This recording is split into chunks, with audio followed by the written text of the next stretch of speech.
Hi friends, please subscribe to Amravati Media and press the bell icon for more latest updates. ఓటమి నుంచి జగన్ నేర్చుకున్నది ఇదే. YCP అధినేత మాజీ సీఎం వైఎస్ జగన్ తాజాగా పోలవరం జిల్లాలోని పార్టీ ముఖ్య నేతలతో కీలక సమావేశం నిర్వహించారు. ఈ సందర్భంగా ఆయన మాట్లాడిన మాటలైతే ఒకంత ఆశ్చర్యం కలిగించాయి. అదే సమయంలో వైసీపీ కేడర్లో జోష్ని నింపాయి. వచ్చే ఎన్నికలలో వైసీపీ విజయం సాధిస్తుందని, అప్పుడు అగ్రతాంబూలం తొలి ప్రాధాన్యత కార్యకర్తలకే ఇస్తామని స్పష్టమైన హామీ ఇచ్చారు. వైసీపీ 2.0 అన్నది మామూలుగా ఉండదని కూడా గట్టిగా చెప్పే ప్రయత్నం చేశారు. ఒక విధంగా ఏ నాయకుడైనా వాటమి నుంచే పాఠాలు నేర్చుకోవాల్సి ఉంటుంది. అవే రేపటి విజయానికి బాటలు వేస్తాయి. వైసీపీ అయితే 2019 నుంచి 2024 దాకా అనేక విషయాలలో దూకుడుగా వ్యవహరించింది. అపరిమితమైన అధికారం దాఖలు పడేసరికి తమకు తిరగలేదని అనుకుంది. ఈ క్రమంలో సొంత పార్టీ కేడర్నే పూర్తిగా పక్కకు పెట్టేసింది.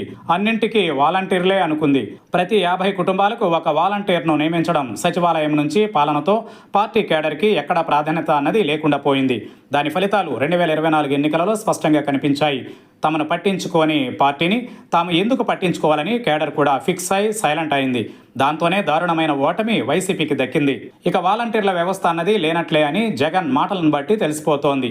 వాలంటీర్లు అన్న కాన్సెప్ట్ని పరిచయం చేసిందే వైసీపీ. వారు ఉంటే చాలు, వేరే రాజకీయ వ్యవస్థ అవసరమే లేదు అని కూడా అనుకుంది.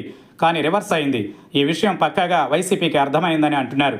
మరోవైపు చూస్తే వాలంటీర్లకు 10,000 ఇస్తామని చెప్పిన కూటమి కూడా వారి విషయం పక్కన పెట్టేసింది. దాంతో ఏపీలో వాలంటీర్ల వ్యవస్థ అన్నది ఇక ఎవరూ చూడకపోవచ్చని అంటున్నారు. ఇక కేడర్ విషయంలో జగన్ కరెక్ట్గానే ఆలోచించారని అంతా అంటున్నారు. అంతవరకు ఓకేగా ఉన్న మిగిలిన విషయాల్లో కూడా వైసీపీ అధినాయకత్వం ఆలోచనలలో మార్పు రావాల్సిన అవసరం ఉందని అంటున్నారు. ముఖ్యంగా ఏపీకి అభివృద్ధి కావాలి. ఆ విషయంలో వైసీపీ తానుగా 5 ఏళ్లలో చేసింది ఒక ఎత్తు అయితే 2029 ఎన్నికల తరువాత తాము అధికారంలోకి వస్తే ఏం చేస్తామని చెప్పాల్సిన అవసరం ఉంది.